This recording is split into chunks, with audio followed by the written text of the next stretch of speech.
All right, everyone, just wanted to make a little video here while I'm out riding around today.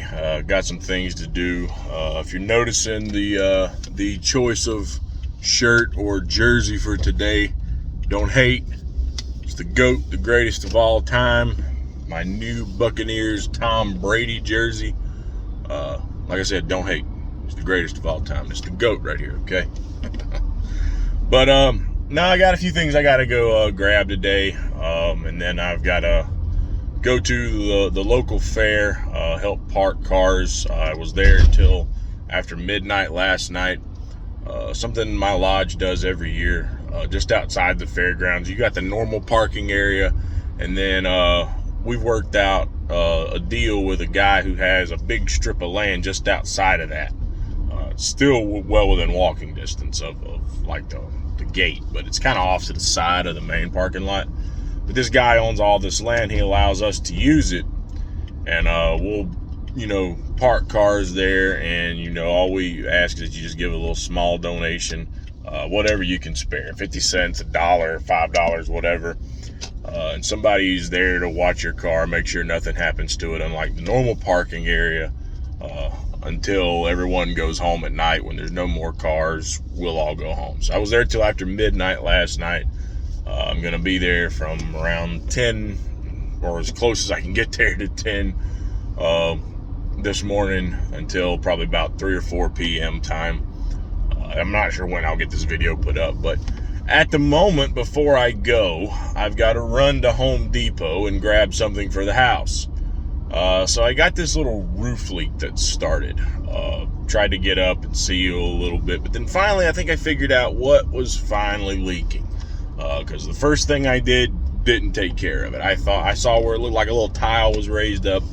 I got up, I rolled some tar down across that, and that didn't fix it. It wound up actually getting worse. I said, well, that don't make any sense. I got up there, I looked around again.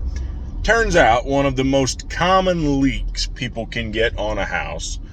So this is going to be some of this blue-collar knowledge for some folks out there. If, let's say, you're like myself, you don't just have a lot of money laying around, you can just hire a roofer to come out and, replace your roof or do a patch job or figure it out or whatever. You gotta look at some things yourself.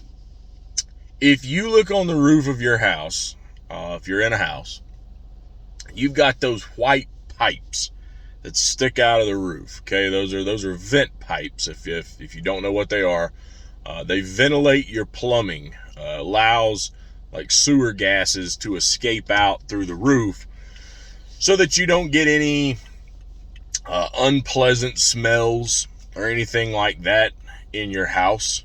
It ventilates out through the roof. Put it this way: if you get up there and stick your nose over one, you're probably not going to have a very pleasant smell go into your nostrils. But there is a rubber boot around these things. And just like most rubber products, rubber, when it just sits out in the sun, and Lord knows we've got some baking hot sun here in South Carolina, okay? But when something just sits out in the sun for a long period of time and just bakes and bakes and bakes, and it's up on the roof. I mean, you think about how hot a roof's got to get, right? Rubber cracks. I mean, it dries out over time. Weather will just wear on it, and eventually it will crack.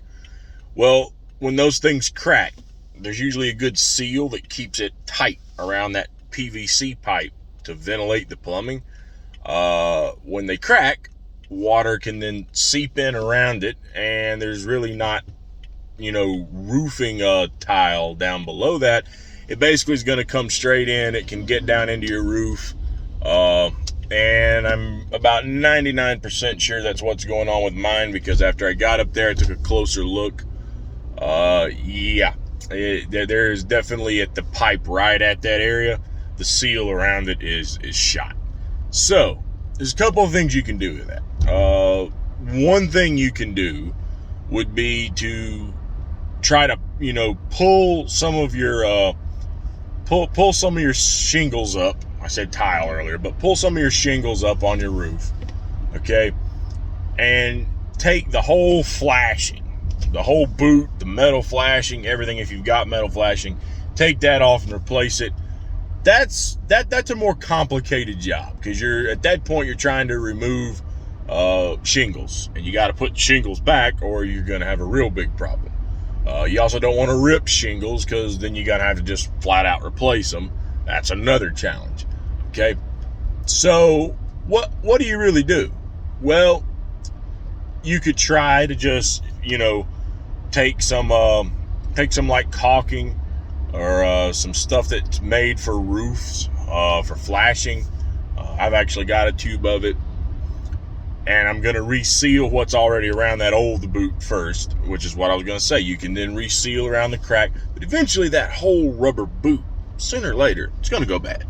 Okay, but then there's another option. This is one that I've become aware of pretty recently. It's this thing called a perma boot, apparently, right? So you can go buy these things that kind of slide down over the vent pipes on the roof. You get a good seal, kind of holds it in place, and it more or less kind of covers everything, even all the way down to that rubber boot, so that water can't get down. It'll just run either down into the pipe itself, or it will run down the outside of that perma boot, avoiding that rubber boot completely underneath, stopping water from leaking in.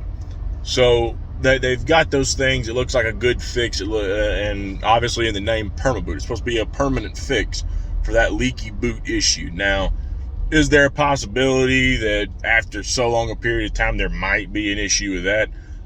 Not sure. I mean, I'm sure, I guess something could happen at some point in time. Even the seal you put on the perma boot to kind of hold those pieces together, I guess could go bad at some point in time. You might have to get out there and replace it, but it looks like that's definitely a much better option than just putting another one of those rubber boots or trying to reseal an old one, because at that point you got a hard plastic shell there instead of just a rubber boot to kind of protect everything. So that's what my project is for the day. Hopefully if any of you guys have something like that, maybe you can learn something from that as well. It'll help save you some money. You can get these things online. You can get them at Lowe's, Home Depot. I'm going to Home Depot. I recommend anything like that you go look in a store, just because you could order something from online. You want to make sure that it fits. If it doesn't fit, then you've got a whole nother issue there, and you're trying to send it back and get the right piece. And if you got a roof leak, you might not have all kinds of time to be waiting around on shipping here and there.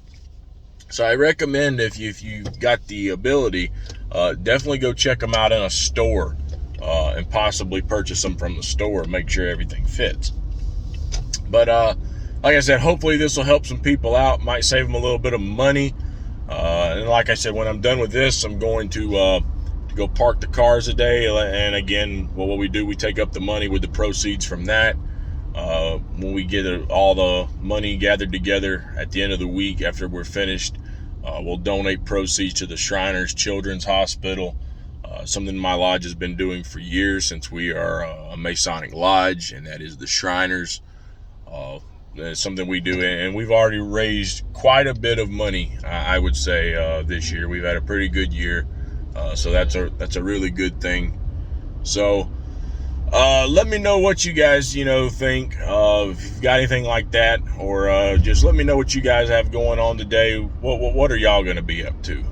We'll see you next time right here on the Lone Wolf Podcast. Take care, everyone.